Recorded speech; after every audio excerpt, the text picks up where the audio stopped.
Two men journey to the bars and restaurants of Scandinavia to find amazing beers, always with the same question. Hey, what's on tap? It's time to find out. Welcome to What's on Tap podcast. I am your host, Stefan. I'm your host, Martin. And once again, we are a weekly podcast dedicated to drinking beers. I like at to least say, two. Once again, we're a weekly podcast, as if that ever changed in the lifetime of this podcast. It could change. We don't know. Knock on wood, we haven't missed a single Thursday. Not for a long time. We've been really good about producing quality content week after week. When you say not for a long time, did you miss a Thursday before I joined the show? I would say in the first year it's possible. There was maybe 1 or 2 weeks where there may have been a gap week, but I would have to go back and check the records. My worldview is now shook. I mean, I don't know for sure, but it's possible. I mean, year one of a podcast, if it gets past like 10 episodes, it's really you've really accomplished something there. We are fast approaching my 400th episode. Yeah. This one, when it is aired, will probably be like 390 or something for me. All right, so we're really just coming up on the brink there. It's gonna be really cool. I know. What's so special for that? Do you have something special for that? I do not. We'll have to figure out when that is, and then we'll have to plan something. Yeah, but today we have something special. We do, because we have two friends who join us once again. And friends are always make everything a little bit better. It's like the end of a movie when you don't get the treasure and you figure out that the real treasure was friendship all along. Of course. So who are our friends who are joining us today? My name is Pontus. And I'm Marcus. Nice. Well, welcome back to the show, guys. Thank you. It's good to have you on once again. Very excited to see what pithy insight you bring to the show. Not much, I guess. Yeah.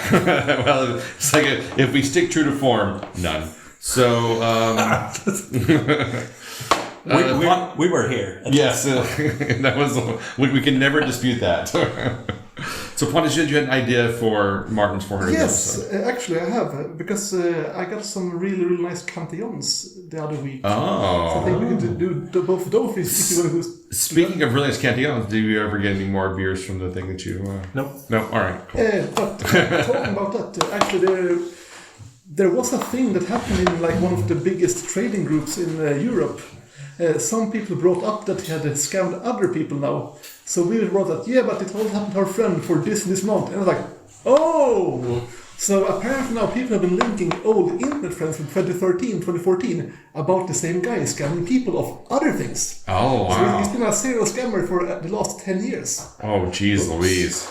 That's rough, man.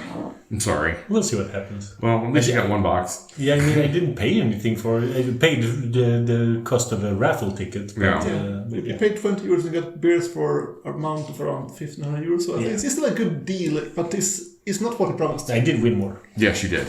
But that's another story for another day. But today we're trying two beers from a Swedish brewery called Poppels. And we have a barrel-aged barley wine and a Rhum Bourbon Rum Stout. All right, so... Did you say Rhum Bourbon Rum Stout? Did I read that right? It's a Rhum Bourbon Rum Stout. Yeah.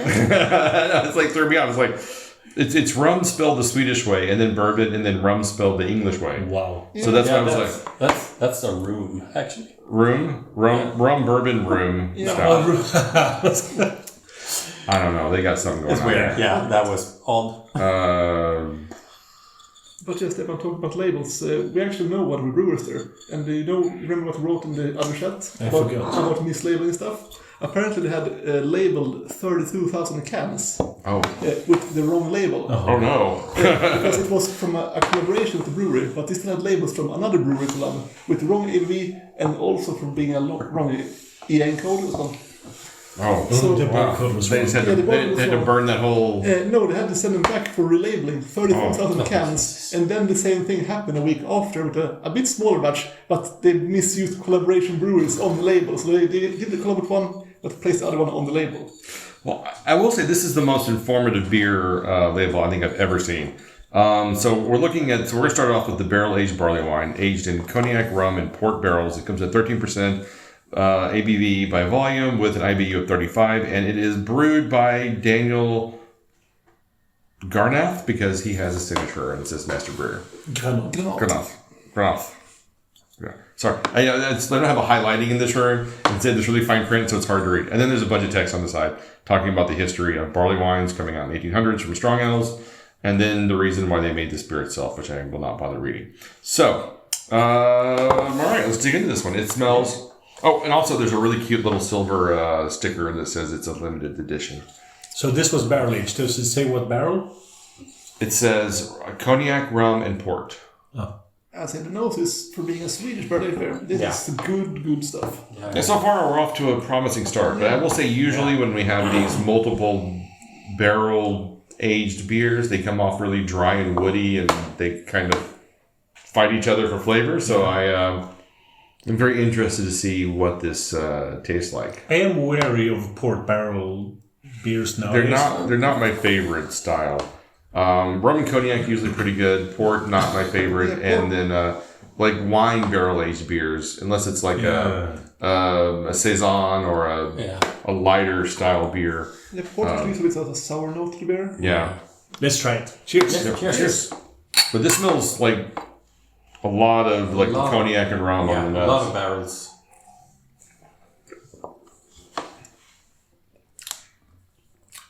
It's good. There's a lot of barrels. Yeah. A slight acidity from one of the barrels. But Probably the port. It's also very sweet. Yes. A ton of rum. Yes. Honestly, if I was just to try this blind, I would think this was just a rum barrel aged beer. Yeah. Because it is just beating over the head with rum flavor. As in the aftertaste of the rum is like so intense that it kind of was called lussicat, like up here. Yeah. Yeah, like a saffron bun cake. Yeah, like it's so much intense rum that it turns over to that kind of saffron. But I love that flavor, so it's a good thing for me. Yeah, this is one that I think you're either going to really love or think it's just a overpoweringly barrel-aged boozy beer. Because the alcohol heat on this is super hot. Yeah. It burns bright like a fireworks or 1,000 desert suns. yes. Yeah. Or like Martin in the Night. Martin for a day at the beach. I do burn very easily. Yeah. So what would you give it, Stefan? Is it too early to ask? No, it's not too early to ask. But since you've asked, this is a tough one for me because the alcohol heat is so pronounced. Yeah. But the after flavor is just like straight up like Caribbean rum. It's really, really nice. I think I'm going to give this a 4. I can give it a 4 as well. Yeah, same here. I'm gonna be the outwards and go a 4.25 here. Oh, wow. But I think if you would sit in this one for like 1 or 2 hours, it's probably a 4.5 because then everything would mellow out a bit more. But Yeah, right I now- think if it had time to breathe, it'd be better. Yeah. And then the reason I'm hesitant with a 4 is that I don't find the base beer very interesting. Yeah. I think it's just there's overwhelming you with rum flavor, and that kind of compensates for the lack of. Yeah, this is all out barrels. Yeah. That's what it's about. The base beer is in the backseat. 100%. All right, so next up is the Poppels Rhum Bourbon Rum Stout. It's barrel aged. Comes in a really light, easy to drink, 15%. But okay, so when they have both rum with an RH and rum with just an R, that has to be 2 different rum barrels, and because there is some kind of phonetic You are difference. welcome to investigate the bottle more closely. La, la, la, la, la.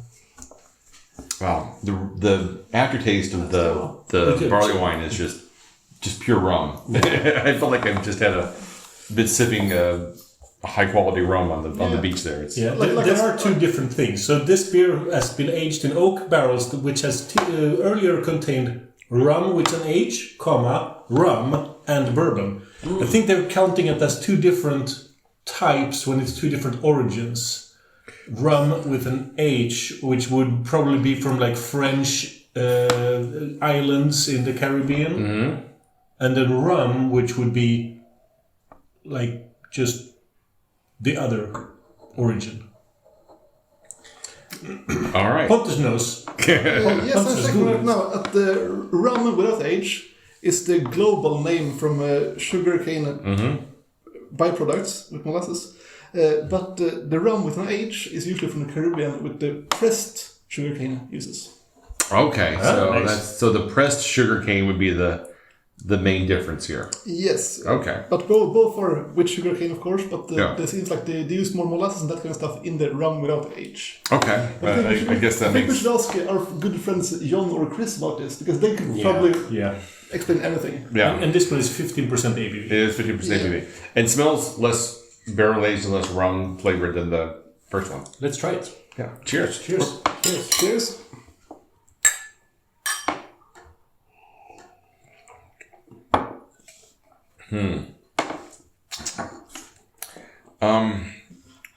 That's a little smoky on the front. It's kind of sweet. I don't get the rum like I did in the other beer. And I don't get the bourbon either. I don't get the bourbon either. But I get oak. I get like barrel. Yeah, you definitely get that it was barrel aged, but it's more of a nondescript kind of, Yeah, almost so- like they use cubes and not. Generic Yeah. bourbon. But they specifically say oak barrels. Yeah. Yeah. So Well, they're it's not wrong. It's not just oak aged and it's cubes or spirals or some bullshit. Yeah, I get what you should describe as like the caviar note of it when it comes to barrels. It is kind of caviar. Yeah. Yeah. Like salty. Exactly, like they like the Yeah. salty brine kind of stuff, like that kind of caviar. I usually get that when it comes to some kind of bourbon barrels, but when not the barrel is not in front, more like laid back. Because here you get more of the oakiness, but not the specific bourbon or rum barrels. Yeah. This one's a big drop down from the first beer for me. Yes. Whereas the first one was a 4, which was heavily buoyed by the cognac and rum and port wine barrels. This one comes in at like a 3.5, maybe 3.25 almost. I'll give it a strong 375. They're not that dissimilar for me. For me, they're like night and day. I don't find this particularly interesting or like blowing my mind or anything. It's just kind of okay. Pontus is making gestures. I think he has swirled the barley wine and it's better now. No, it's like it's the nose it's a rum explosion more or less. Like it's super intense rum now. Yeah. It's getting more and more rummy. It was really rum before, but it's getting more and more rum now. It definitely just smells like straight rum at this point. Yeah. So what do you think of the stout? I'd say a weak 375. It's a good stout, but I expected more from the barrels. Yeah, I think it's pretty good actually. I give it more like a strong 375, closer to a 4 maybe. Yeah, I'm not sure. That's where I am.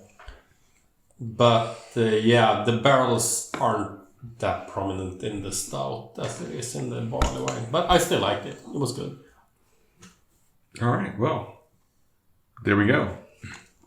375. But it is a shame when we have either 3 different barrels or a barrel that has had 3 different liquors, and we don't really find those. There is this base barrel aging, which is more towards oak flavors and like generic spirits, booziness in general, and it is a shame when the specific barrels don't get to stand out. Yeah, I agree. I think I was expecting more from the flavor profiles based on the first beer, and the fact that this was a simpler barrel configuration, but just had so much less flavor and interesting notes to it. Yes, It's less complex for sure, but I still enjoyed it. It was for being Swedish, I think it was really good actually. Yeah. Oh, Stefan is dying. But I'll say though, if you want Swedish, if you probably compare this to the O&O Oracle, so there you have a lot of more of the bourbon flavor in it. Yeah. Do you need a Heimlich maneuver? No, I'm fine, thank you. I choked on swallowing. Oh no. But what you give the Heimlich maneuver? Yeah. Why do you think I was choking? So first of all, I want to say that anytime you have to put a quantifier in front of a descriptor, you're automatically like should knock half off of whatever you're saying. So good for a Swedish beer. That's like like damning with faint praise, as they say. Yeah. That means it's probably not that good, but, you know, they tried. But It's like they get the participation trophy. Yeah, yeah, and we probably won't get the good barrels here as well. I think that's the big issue. They have I better think like stuff. the big exception is of course only Pollo. They since they have so many collaboration partners in the US, they get all the good barrels as well. That's true. Yeah. But I mean, Poppels isn't a small brewery by Swedish standards. They're quite big. But Yeah. Actually, I haven't been to the brewery, but I've heard it's in a really nice place, like close out in Gothenburg, and they have like brewery tours, dinners, and that over there. And what I've heard from people, they really recommend going there. It's actually a really nice experience. Yeah. But in Gothenburg? It's outside just Gothenburg. outside of Gothenburg. So it's like 10 minutes out of Gothenburg. So you can take the train from Gothenburg station and be there in 10 minutes. Wait, is Jonsered, is that near Gothenburg? Yeah. Yeah. Just right beside it. I had no idea. Now you know. That's... All right. Anyway. But I can recommend both of these. They were really good, actually. Yeah. And I'll say for the price as well, for the normies, I think the price is expensive. I think it's like 90 crowns per bottle. It's probably something like But that. I say for being what it is, it's a really cheap beer. Like Now, it's have worth price. you tried any of their... They've released a couple of IPAs recently. Have you guys tried those? I don't think Look at you, Martin. I bought, I think it's called Seattle Pale Ale. Something like that. I bought it, but I haven't tried it yet. Then they had a West Coast IPA, I believe, as well, recently. Oh, that wasn't very good. And also all the beers from Duck Pond are brewed there. Oh, interesting. All right. So something good's coming out of there. Anyway. Yeah. All right. Okay, well, we'll wrap this up. You can find us online at what'sontappodcast.com, Instagram, Spotify, Facebook, YouTube, and wherever you find podcasts, you'll find What's on Tap. Until next time. Keep drinking, you dum-dums.